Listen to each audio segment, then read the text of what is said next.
Magandang araw sa inyo mga kaalaga. Ito yung aking manok na dati kong in-upload. Siya ay nabalian ng paa at napag-alaman ko na hindi lang pala siya basta-basta nabalian kundi naputulan pala siya ng paa.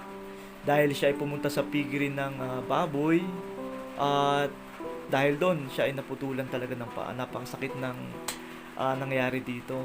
Pero atin itong inalagaan, pinakain. Kahit hindi siya kumakain, pinipilit nating kumain, painumin. Kasi nakakaawa yung kanyang kalalagayan. Kaya naman talagang pinagtiyagaan natin ito. At naging mabuti naman yung resulta sa kanya. After mga ilang linggo lamang, siguro 2 or 3 weeks, ito na yung kanyang naging kalalagayan ngayon. Siya ay masigla na. Although, siya ay putol ang paa. Kung makikita nyo, putol ang kanyang paa. Pero, siya ay masigla. Nakakatuwa dahil siya ay nabuhay. Hindi na natuluyan na siya ay manghina at mamatay. Ipinapayo ko sa mga kaibigan natin kung meron kayong manok na nagaganito o napilayan o nasabid o ano pa man ang nangyari kung bakit nangyari sa inyong manok na mabalian o maputulan ng paa, ay huwag nyo agad katayin, lalo na kapag ito ay bata pa. May nagsabi kasi sa akin na katayin na daw kasi mamamatay lamang, at totoo naman siguro na mamamatay kapag hindi inalagaan. Pero kapag inalagaan mo ay may tsansa na mabuhay. Katulad nito, siya ay inalagaan ko ng gamot. Ano yung gamot sa kanya ay murang-mura lamang kasi halos malunggay lamang ang kanyang naging gamot. Binibintahan ko lang ng malunggay, tinatalong ko yung malunggay. Minsan, nilagyan ko ng betadine.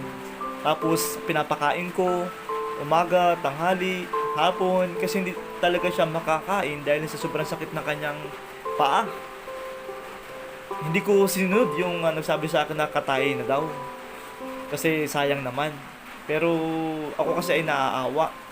Kaya inisip ko na lang na mas pag ito ay gumaling, mas maging kapakipakinabang pa ito sa amin.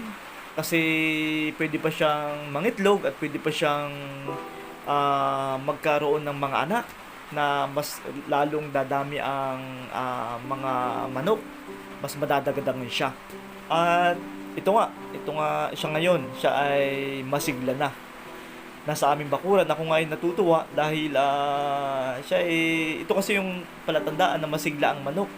Siya ay, kumbaga, tinutuka-tuka niya yung mga dahon. Dati hindi niya yun magawa. At siya ay nasa pugaran lang lagi. Hindi mo siya pwedeng ibaba kasi sobrang sakit ng kanyang paa. Parang katulad ng tao, mabalian lamang, talagang ang sakit ng kanyang paa. Kaya naman ako ay talagang natutuwa dahil pwede pa palang gamutin ang manok na ito.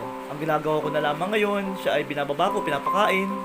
At sa gabi, hindi siya makahapon, inilalagay ko na lang siya sa kanyang dating pahingahan.